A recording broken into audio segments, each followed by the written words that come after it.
Emizishdan chiqarayotganda sutni qaytarish uchun nima tavsiyalar berasiz? Birdaniga ko'prikdan ajratish ko'krakdagi har xil patologik jarayonlar, laktostaziya yoki mastit kabi kasalliklarni keltirib chiqarishi mumkin.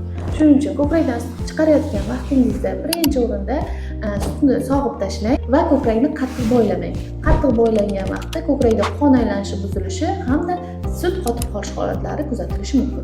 Ikkinchidan, siz iste'mol qilayotgan suyuqligingiz miqdorini keskin kamaytirishingiz kerak va yuqori kaloriyali hamda issiq ovqatlardan keskin tiyilishingiz tavsiya etiladi. Uchinchidan, siz iste'mol qilayotgan suyuqligingiz o'rniga tibbiy ajratuvchi damlamalar, ya'ni qo'l-qo'la yoki na'matak damlamasi, ko'k choy yoki yalpiz choyni iste'mol qilishingiz va ularni iliq holda iste'mol qilishingiz tavsiya etiladi. To'rtinchidan, agarda sizda sut qotib qolish holatlari kuzatiladigan bo'lsa, ko'krakka kamfora yog'i, karam yoki magniy sulfat eritmasidan kompress qilib yotishingiz tavsiya etiladi. Agarda sizda sut ko'p miqdorda bo'lsa va sut qotib qolish ehtimoli yuqori bo'ladigan bo'lsa, sut qaytaradigan vositalarni ginekolog tavsiyasi bilan qabul qilishingiz tavsiya etiladi.